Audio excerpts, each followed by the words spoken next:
бахшида ба 23 мисолгарди рӯзи ваҳдати миллӣ дар донишгоҳи давлатии Хуҷанд ба номи академик Бобоҷон Ғафуров мези мудаввар таҳти унвони бузургии модар дар ваҳдат аст доир гардид. Дар ин ҷамъ омад намоянда аз мақомоти иҷроии ҳукумати давлатии шаҳри Хуҷанд, раёсати корбозанон ва оилаи вилоят ва занони фаъоли ширкат доштанд. Сароғоз муовини раиси шаҳри Хуҷанд Фирӯза Нуруллозода ба мези мудаввар ҳусни оғоз бахшида гуфт ки ваҳдати миллӣ дар кишвар ба осонӣ ба даст наомадааст. ӯ аз нақши занон ҳарф зада гуфт ки пас аз ба даст овардани истиқлолият дар кишвар мавқеи зан боло гардед. Сипас Хуршеда Хоҷазода сардори раёсати корбозанон ва оилаи мақомоти иҷроии ҳукумати давлатии вилоят сухан карда аз корнамоиҳои асосгузори сулҳу ваҳдати миллӣ пешвои миллат президенти кишвар муҳтарам Эмомалӣ Раҳмон ҳарф зада гуфт ки роҳнамоӣ ва талошҳои сарвари кишвар буд ки имрӯз ба ваҳдату тинҷӣ расидем. 29 муқаддам, яъне 27 июни соли 1997 бо ба имзо расидани созишномаи умумии истиқрори сулҳ ва ризояти миллӣ дар Тоҷикистон марҳилаи ниҳоят душвору норомӣ даврони истиқлолияти кишвар паси сар монда саҳифаи тозаи таърихи навини давлату давлатдории Тоҷикон оғоз гардид. Асосгузори сулҳу ваҳдати миллӣ, пешвои миллат, президенти ҷумҳурии Тоҷикистон муҳтарам Эмомалӣ Раҳмон вобаста ба ҳифзу гиромидошти арзишҳои сулҳу оромӣ ва ваҳдати миллӣ таъкид намуданд.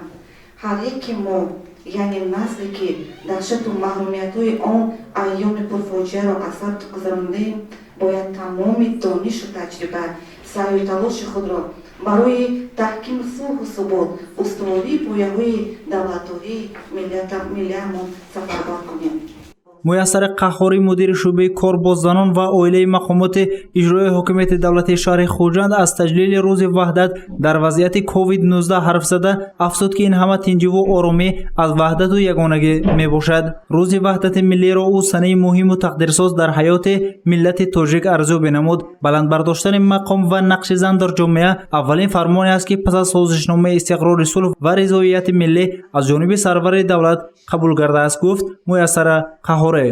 маҳз ана ҳамин ваҳдати миллӣ, маҳз ана ҳамин тинҷиву оромии осоиштагӣ буд ки имрӯз мо занону бонувон дар ҳамаи соҳаҳо сарбаландона кор ва фаъолият намуда истодаем ва имрӯз ки дар кишвари мо мутаассифона бемории ҳамагири COVID-19 ҳукмронӣ мекунад, бинобар ҳамин мо тасмим гирифтем ки дар доираи маҳдуд ин чорабиниро таҷрӣ намоем.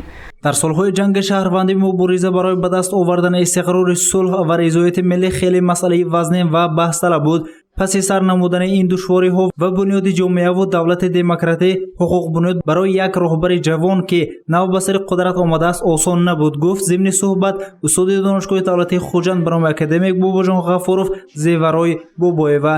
ҳамчунин дар идомаи мези мудаввар шоира Гулноз Тоҳириён дар васфи ватан шеърҳо қироат намуд. Вагити ҷуз қадамгоҳи замон нест.